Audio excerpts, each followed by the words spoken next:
Buenas tardes, agradezco la presencia de todos los colegas de la prensa nacional y extranjera a esta conferencia de prensa del ministro de Relaciones Exteriores de la República de Cuba, compañero Bruno Rodríguez Larrigue. Se encuentran con nosotros los principales medios de prensa nacional, un total de 46 corresponsales extranjeros, de 30 medios de 18 países acreditados de Cuba. Esta conferencia está siendo transmitida en vivo por Cuba Visión Internacional, Canal Caribe, Radio Rebelde y Radio Habana Cuba, y vía streaming por el canal YouTube de Cuba Milpress. Primeramente el ministro hará una intervención y luego estará disponible para algunas preguntas. Ministro. Buenas tardes, agradezco su presencia. Estamos a pocos días del referendo constitucional en nuestro país, que concita toda nuestra atención, la movilización de nuestro pueblo y cuya cobertura por parte de los medios que ustedes representan, que ha sido intensa, agradezco. El gobierno de la República de Cuba ha denunciado consistentemente que el gobierno de los Estados Unidos de América prepara una agresión militar contra la República Bolivariana de Venezuela con pretextos humanitarios. En los discursos del primer secretario del Comité Central de nuestro partido, el 26 de julio de 2018 y el 1 de enero de 2019, en los discursos del presidente de los consejos de Estado de los Estados Unidos de América, prepara una agresión militar contra la República Bolivariana de Venezuela con pretextos humanitarios. Han alertado en los discursos del primer secretario del Comité Central de nuestro partido, el 26 de julio de 2018 y el 1 de enero de 2019, en los discursos del presidente de los consejos de Estado de los Estados Unidos de América, prepara una agresión militar contra la República Bolivariana de Venezuela con pretextos humanitarios.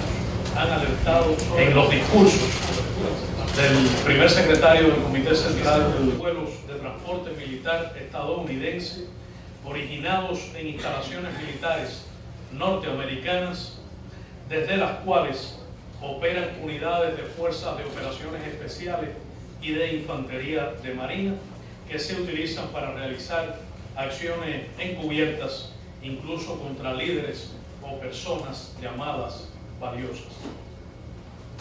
Con absoluto desconocimiento de los gobiernos de los territorios concernidos y total irrespeto por la soberanía de esos estados, continúa la preparación de una acción militar con pretexto humanitario.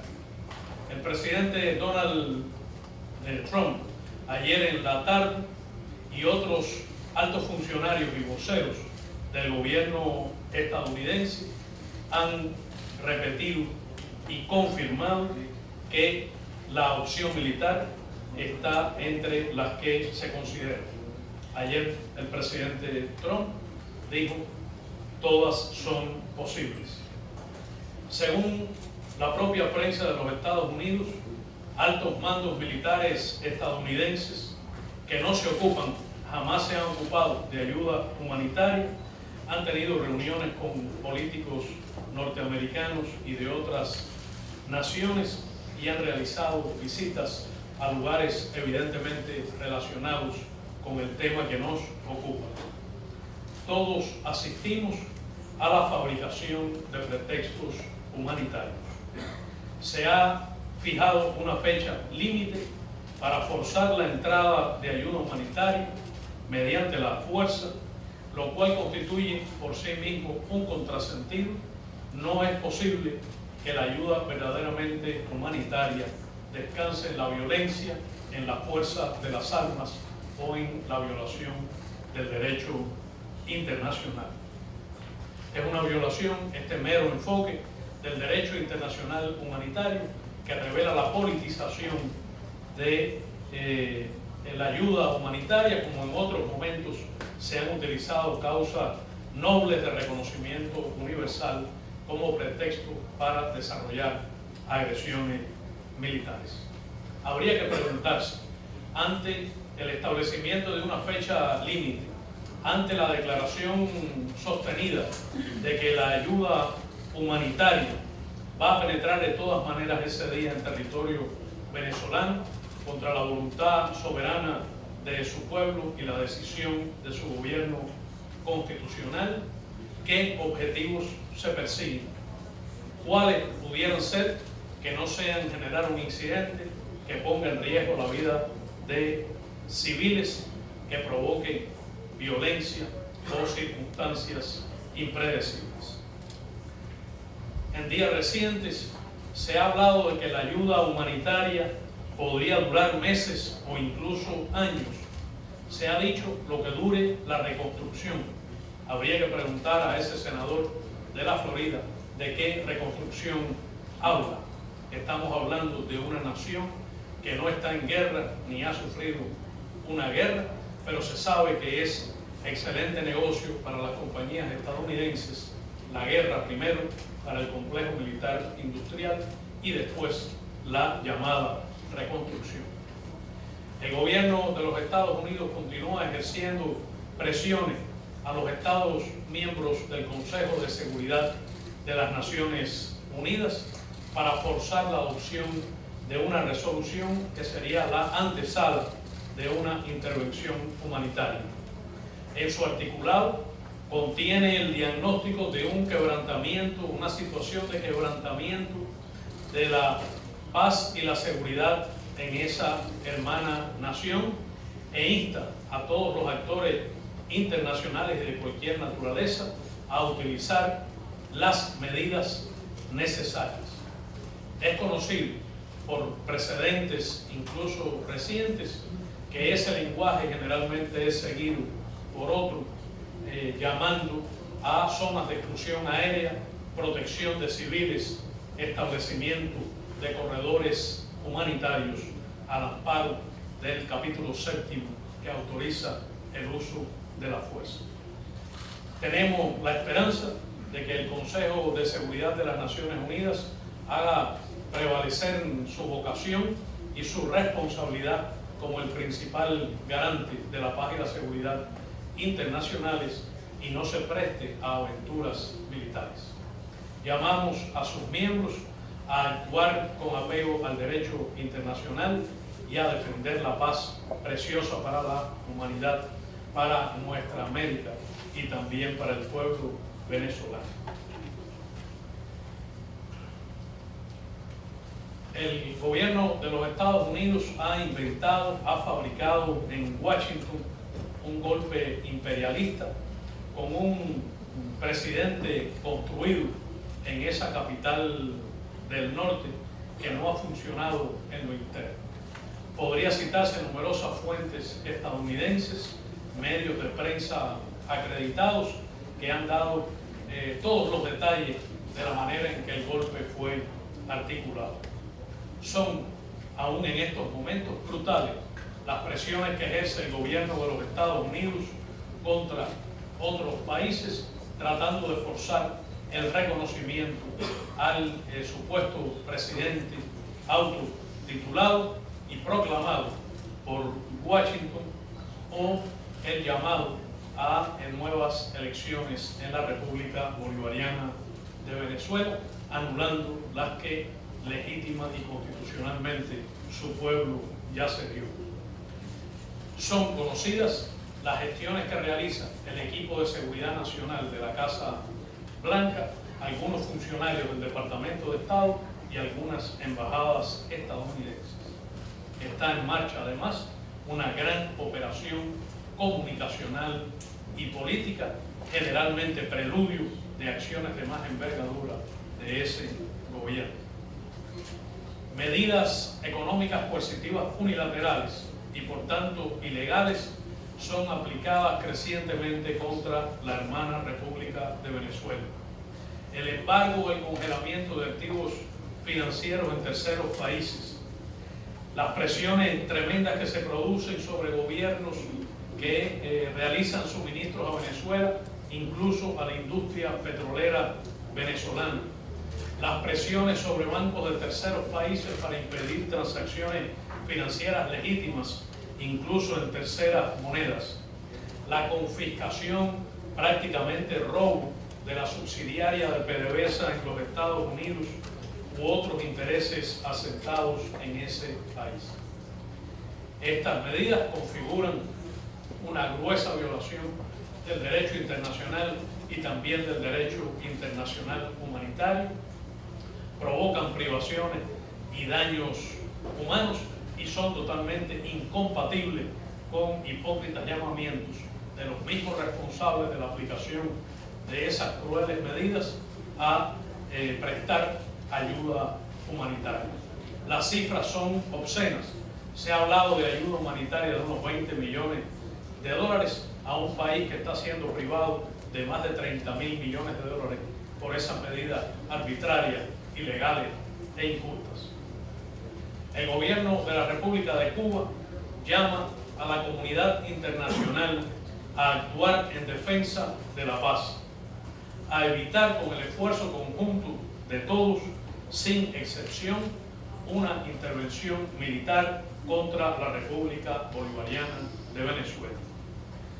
Solo se puede estar en este momento crucial donde se decide la observancia, la vigencia de los principios del derecho internacional, de la Carta de las Naciones Unidas, donde se decide que la razón de legitimidad de un gobierno reside en el apoyo y en el voto de su pueblo, donde se decide que ninguna presión foránea puede sustituir el ejercicio soberano de la libre determinación. En estas circunstancias solo se puede estar a favor o en contra, solo se puede estar a favor de la paz o en contra de la guerra. Alentamos al mecanismo de Montevideo, en especial al gobierno de los Estados Unidos mexicanos, de la República del Uruguay, a los gobiernos de la Comunidad del Caribe y del Estado Plurinacional de Bolivia, a continuar haciendo sus mayores esfuerzos en estas condiciones de urgencia para propiciar una solución basada en el diálogo y en el absoluto respeto a la independencia y la soberanía de Venezuela y a la validez de los principios del derecho internacional, en especial el de no intervención. Convocamos a una movilización internacional por la paz contra la intervención militar de Estados Unidos en América Latina, contra la guerra, por encima de diferencias políticas, de diferencias ideológicas, a favor de un bien supremo de la humanidad, que es la paz, que es el derecho a la vida. Llamamos a todos los gobiernos, parlamentos, fuerzas políticas, movimientos sociales, populares, indígenas, organizaciones gremiales y sociales, sindicatos, campesinos, mujeres, estudiantes, intelectuales y artistas, académicos, especialmente a los comunicadores y periodistas, a ustedes, a las organizaciones no gubernamentales, a los representantes de la sociedad civil. Al propio tiempo, el gobierno de la República de Cuba reitera la firme e invariable solidaridad con el presidente constitucional Nicolás Maduro Moros, con la revolución bolivariana y chavista, con la unión cívico-militar de su pueblo, y afirmamos que en la hermana República Bolivariana de Venezuela hay que defender hoy los postulados de la proclama de la América Latina y el Caribe como zona de paz.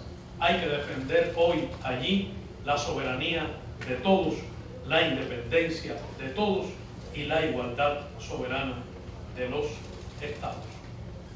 Asistimos asombrados en la tarde de ayer al discurso del presidente Donald Trump. Sorprendentemente, decretó el fin del socialismo y anunció un nuevo día para la humanidad. Proclamó solemne que por primera vez en la historia habrá un hemisferio libre de socialismo. Curiosamente, habló también de avances en las negociaciones con un gran país socialista y escogió a otro para sostener una importante cumbre. ¿Cuántas veces personajes en Estados Unidos han decretado el fin del socialismo o el fin de la historia?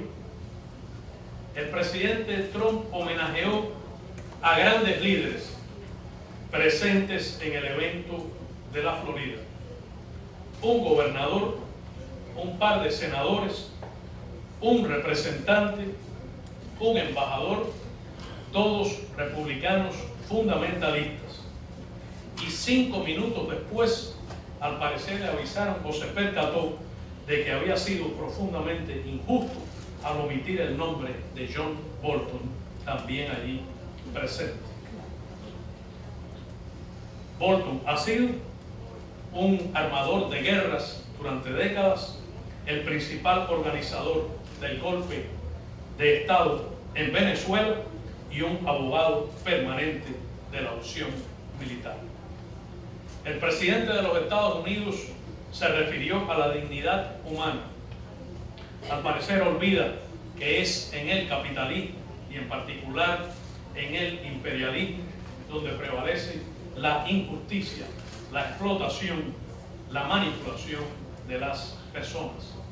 Criticó la corrupción, quizás sin reconocer que el sistema político norteamericano es corrupto por naturaleza, que es donde imperan los intereses especiales o contribuciones corporativas, donde manda el dinero y ahora los datos, el Big Data, donde las elecciones se ganan manipulando a la gente. Habló de democracia sin mencionar a los millones de ciudadanos estadounidenses, mayormente negros e hispanos, excluidos del voto. De los 40 millones de pobres, la mitad de ellos niños. Olvidó mencionar a los más de 500.000 personas que viven sin casa, sin techo en ese país. Quizá ignora que allí prevalece un patrón racial diferenciado desde la aplicación de la pena de muerte, el sistema penitenciario, las sanciones judiciales o incluso en la brutalidad policial que vida de afroamericanos cuesta permanentemente. No mencionó la falta de sindicalización de los trabajadores estadounidenses, ni que las mujeres en ese país carecen del derecho a un salario igual por trabajo igual. Mencionó a los migrantes venezolanos, pero no habló del muro en el río Bravo. No mencionó los menores centroamericanos que son separados cruelmente de sus padres y algunas muertes de ellos en detención. No se refirió a la represión de los migrantes, ni de las minorías, ni a los asesinatos a manos de la patrulla fronteriza. El presidente Trump prometió éxito a los golpistas y dijo, cito, porque Estados Unidos está detrás de ustedes respaldándolos. Fin de la cita. Parece que no se percata que el golpe no ha funcionado y que por eso se incrementa la amenaza externa contra Venezuela. Se presentó como el jefe de un Estado amante de la paz. Son decenas las guerras provocadas por sucesivos gobiernos de los Estados Unidos. Lanza ahora una nueva carrera armamentista, incluso nuclear. Es el país donde se ha torturado y se tortura. Es el país que llama a la muerte de civiles inocentes en aventuras bélicas daños colaterales. Es el país que ha enviado a decenas de miles de jóvenes estadounidenses como carne de cañón a morir en guerras de despojo imperialista. Es el país que lanzó una guerra que ha provocado más de 1 millón de muertos sobre la base de la mentira de la existencia de armas de exterminio en masa en Irak. Algunos de los protagonistas actuales fueron responsables también de aquella. Son los que ahora mienten también sobre Venezuela. Dijo el presidente que el socialismo no respeta fronteras Es el imperialismo que ocupó militarmente a Cuba más de una vez, que impidió nuestra independencia hasta la entrada en La Habana del comandante en jefe Fidel Castro Ruz. Fue el país que despojó a México de más de la mitad de su territorio, que impuso crueles dictaduras militares en América Latina y que hoy mantiene bases militares agresivas prácticamente en todo el planeta. Dijo el presidente Trump que el socialismo promete la unidad, pero provoca odio y división. Extraordinario cinismo, extraordinaria hipocresía. Es el representante de un gobierno amoral, de un sector rechazado incluso por los partidos tradicionales estadounidenses, que aplica la política sucia, que atiza con el lenguaje de odio y división la polarización de la sociedad, y que incluso altos exponentes conservadores han denunciado porque falta a las mínimas leyes de decencia en la política. Dijo también el presidente que nada es menos democrático que el socialismo. Señor presidente Trump, intente una reforma constitucional, haga un referendo de sus políticas, respete la voluntad de sus electores. Recuerde que usted es presidente habiendo perdido el voto popular por más de 3 millones de boletas. Es infame la acusación del presidente de los Estados Unidos de que Cuba mantiene un ejército privado en Venezuela. Lo conmino a que presente evidencia. Nuestro gobierno rechaza esa calumnia en los términos más enérgicos y categóricos, a la vez que reafirma el deber y el compromiso de seguir prestando la modesta cooperación en la que participan algo más de 20.000 cooperantes cubanos, todos civiles, el 94% de ellos de la salud, otros en educación, como hace en 83 países del mundo. Los cubanos continuaremos nuestro propio rumbo y nos preparamos para un exitoso referéndum en apenas pocos días. Seguiremos trabajando serenos, consagrados, imbuidos de la certeza de que disponemos de las herramientas suficientes para construir nuestro futuro. Los colaboradores cubanos en Venezuela durante el sábado y domingo pasado ejercieron ya su voto en el referéndum. Lo hicieron de manera masiva. Ellos cuentan a sus familiares, que lógicamente se inquietan por las noticias que se reciben, que pese a las circunstancias viven con normalidad en Venezuela, que no es cierto que hay cientos de miles de venezolanos muriendo de hambre, como dicen algunos voceros mendaces, y reafirman que continuarán cumpliendo su labor profundamente humanitaria.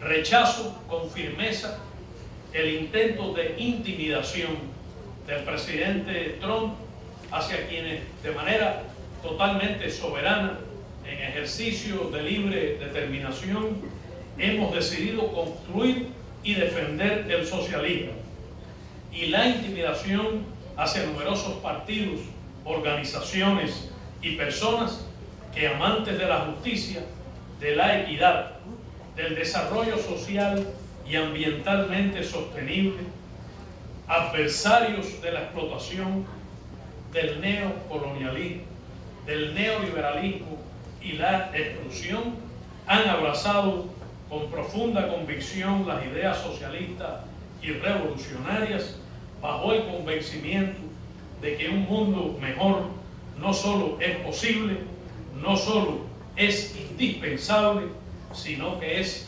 inevitable. Como han reconocido numerosos analistas y políticos estadounidenses, el discurso de ayer de la Florida fue muy electoral.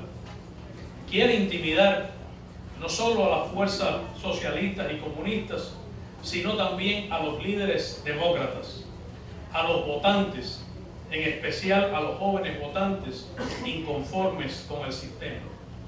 Proclamó ayer que jamás ocurrirá en Estados Unidos, que jamás habrá socialismo en América. No solo quiere intimidar a la gente, sino también a los demócratas. Es conocida su posición de que quien vote por los demócratas en la campaña electoral, que parece que ya ha empezado, votará por la construcción del socialismo en esa nación del norte. El aporte teórico principal de Trump en su discurso de ayer fue la incorporación del macartismo a la doctrina Monroe, en la defensa de un único poder imperialista, al que sumó un anticomunismo extremo, visceral, pasado de moda, esencialmente viejo, anclado en la Guerra Fría. No cobrará ningún derecho de autor. El presidente Reagan y antes el primer ministro Churchill se anticiparon a tratar el tema. Hace 71 años Churchill dijo, y cito: el socialismo es la filosofía del fracaso, el credo de la ignorancia y el evangelio de la envidia. Hace 36 años Reagan afirmó: creo que el comunismo es otro capítulo triste y extraño en la historia de la humanidad, cuyas últimas páginas, incluso ahora, es decir, entonces, se están escribiendo. Creo esto porque la fuente de nuestra fortaleza en la búsqueda de la libertad humana no es material, sino espiritual. Fue una torpe y burda declaración de dominio imperialista sobre nuestra América martiana. Hemos visto el futuro de Cuba aquí en Miami, dijo ayer el presidente norteamericano. Se equivoca. El futuro de Cuba está aquí. Con medidas adicionales de bloqueo o sin ellas, el futuro lo decidimos las cubanas y cubanos. Hemos hecho, construimos y defenderemos una revolución socialista en sus narices. Hay que recordar la derrota de la dictadura de Batista, establecida y sostenida por gobiernos imperialistas. Nos enorgullecemos de la victoria de Playa Girón o Bahía de Cochinos, de nuestro valor frente al riesgo de holocausto en la crisis de octubre, de nuestra respuesta firme y viril frente al terrorismo de Estado, la voladura de un avión civil en vuelo, 3.478 muertos, 2.099 cubanas y cubanos con discapacidades. Al presidente Trump le reiteramos que será invariable nuestra lealtad a Fidel y a Raúl, y que el proceso de continuidad que encabeza el presidente Díaz-Canel es permanente e irreversible. Estaremos unidos junto a nuestro Partido Comunista de Cuba. Hemos escrito entre todos esta nueva Constitución y votaremos por ella el 24 de febrero por la patria y el socialismo. Será también una respuesta al discurso del presidente Trump. Muchas gracias. Bueno, pasamos ahora a una breve sesión de preguntas. Luego a los colegas de la prensa que se identifiquen, el medio que representan y que hagan uso de los teléfonos que están disponibles en la sala. Por aquí. De los teléfonos. No, de los micrófonos. Por favor. Es la era digital. Buenas tardes, señor ministro, Catela Vivant de la agencia France Presse AFP. Le quería hacer dos preguntas. ¿Qué hará Cuba si ocurre una intervención militar en Venezuela? ¿Cuál será su reacción? Por otra parte, quería tener una opinión suya sobre la posible aplicación del título 3 de la ley Helms-Burton por parte de Estados Unidos. Sí, su primera pregunta es hipotética. Nuestro llamado es a detener una intervención militar estadounidense en Venezuela. Es la hora de unirnos y actuar juntos a tiempo de parar. La segunda, puedo reiterarle, como hemos explicado antes y otros dirigentes de nuestra nación y voceros de nuestra Cancillería hemos dicho, nuestro país está preparado para afrontar cualquier medida de endurecimiento del bloqueo o incluso de puesta en aplicación de nuevos elementos de la ley Helms-Burton. Contamos con un programa, con un plan de la economía predecible hasta el año 2030.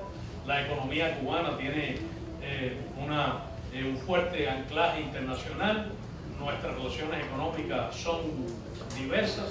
Contamos también con que prevalezca el imperio del derecho internacional, las normas de libre comercio y de libertad de navegación, y estamos seguros que la aplicación ferozmente extraterritorial del bloqueo económico, comercial y financiero de los Estados Unidos contra Cuba no solo concita un enorme rechazo internacional, sino que enfrentará una fuerte resistencia de nuestras contrapartes económicas, de inversión financiera, emisores de turismo, frente al intento de imponer sanciones adicionales contra la soberanía de sus estados, contra sus intereses nacionales y los de sus empresarios y ciudadanos.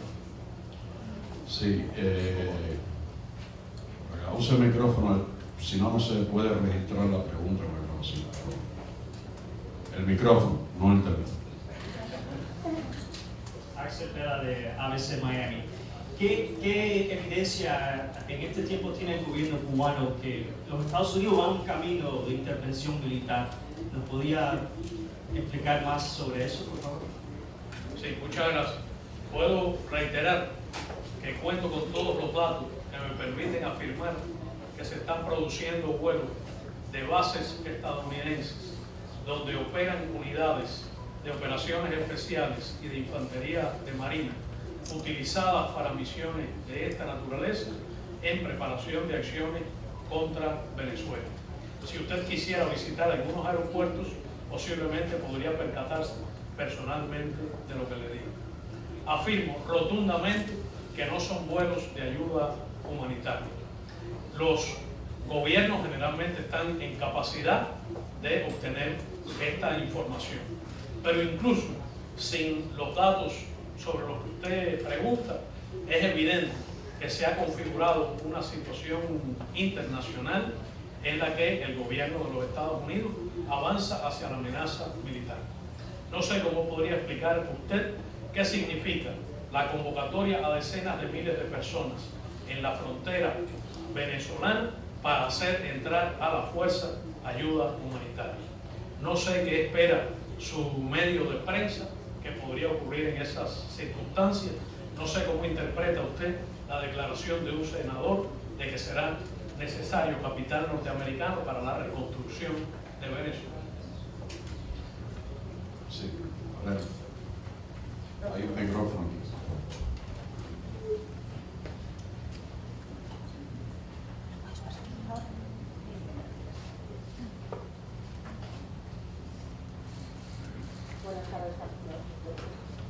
Buenas tardes.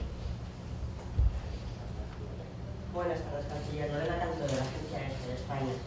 Usted ha dicho, volviendo al título tercero de la Helms-Burton, que Cuba está preparada para afrontar una intensificación de las sanciones. Y yo quería preguntarle si esperan de países como los europeos, como Canadá y otros socios comerciales de Cuba, una oposición activa como la que se produjo inicialmente cuando se aprobó esta disposición y que fue lo que frenó su aplicación y ha provocado su suspensión periódica. No sé si han mantenido contactos con gobiernos de estos países y ellos les han transmitido que van a mantener una oposición tan activa como en aquel momento, en el 96. Gracias. Muchas gracias. Somos necesariamente discretos dada nuestra posición, pero puedo decirle que conozco de una firme oposición de numerosos estados miembros de la Unión Europea y de otras naciones industrializadas.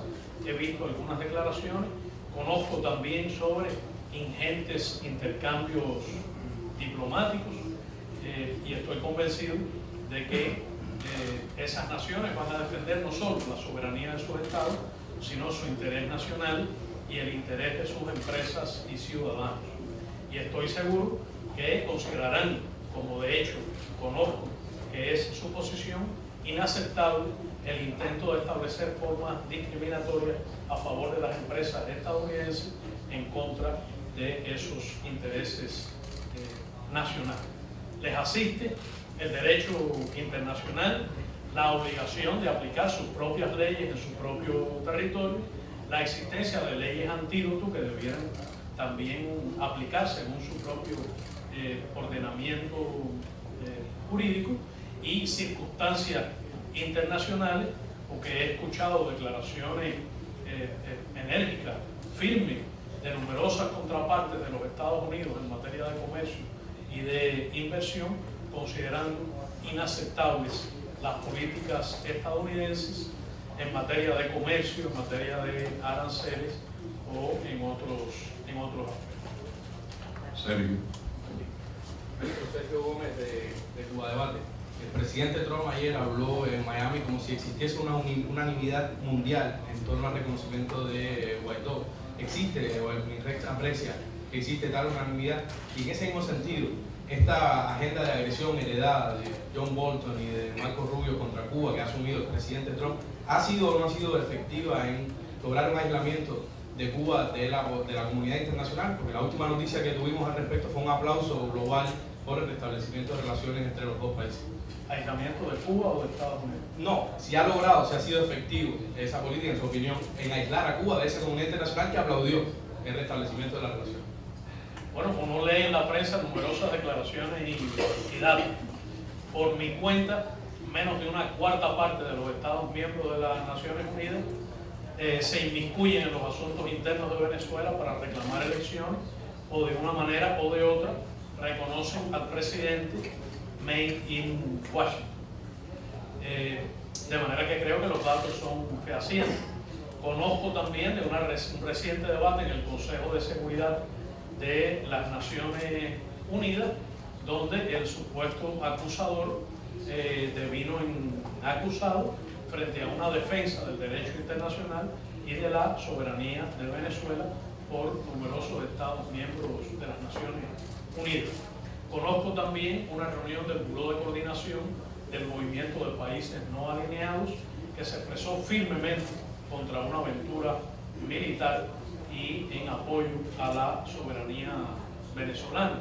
De manera que creo que hay que separar la propaganda de la realidad, no dejar que voceros estadounidenses que a veces quieren hacernos confundir la realidad con sus deseos, no los nuestros, tengan éxito.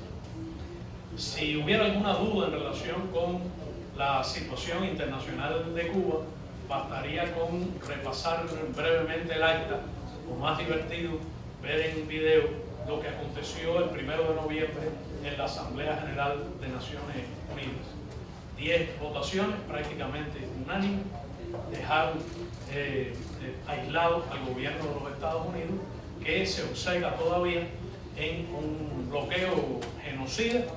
Quienes hablan ahora de ayuda humanitaria y ofrecen generosamente 20 millones de ayuda humanitaria han ocasionado a Cuba daños por aproximadamente $1 billón a precios constantes establecidos a partir del valor del oro, o de más de $130.000 millones a precio corriente.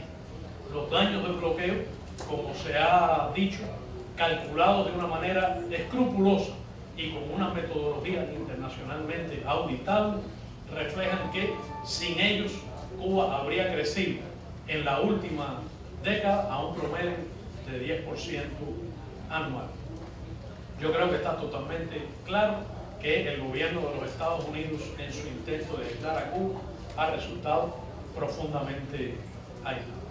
Muchas gracias. Bueno, muchas gracias, hemos concluido. agradecemos a todos la presencia.